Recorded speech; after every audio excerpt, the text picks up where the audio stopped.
Pak, saya mau menanyakan tadi kan soal bagaimana cara menghadapi kondisi politik ya. Apakah juga dibahas soal rencana pembelian alutsista Indonesia, khususnya jet tempur itu kan Indonesia sedang membicarakan mau beli jet tank dari China, lalu ada F-15. Itu seperti apa Pak perkembangannya? Terima kasih. Jadi saya tidak menjelaskan secara detail, tetapi saya ingin menjelaskan mengenai kondisi geostrategi, kondisi geopolitik, dan kondisi geoekonomi yang menuntut sektor pertahanan yang terdiri dari Kementerian Pertahanan yang bertugas untuk merumuskan kebijakan strategi dan administrasi anggaran, dan Panglima TNI yang merumuskan kebijakan operasional dari Tentara Nasional Indonesia yang juga akan dilaksanakan oleh para kepala angkatan.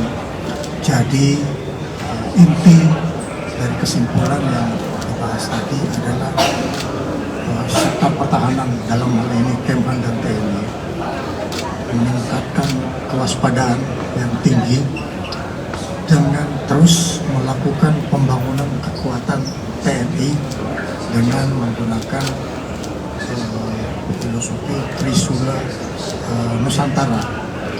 Trisula itu adalah matra darat, laut, dan udara. Kemudian tentunya kebutuhan alutsista yang dibutuhkan oleh TNI Angkatan Darat dan TNI Angkatan Laut serta TNI Angkatan Darat ini dipasok tanpa pembatasan. Kita sebagai negara yang menganut politik bebas aktif dan juga berada pada garis non-blok itu tidak mempunyai restriksi apa-apa terhadap pengadaan alutsista. Jadi kebutuhan pengguna dan pembina kekuatan ini kita fasilitasi untuk memperkuat kekuatan matra darat, matra laut, dan matra udara.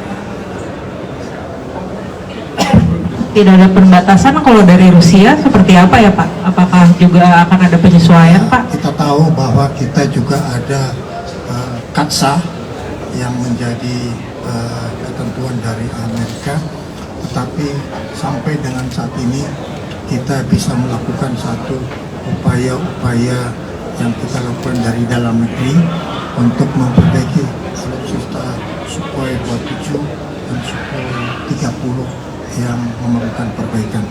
Jadi kita tidak ada masalah yang berhubungan dengan sanksi.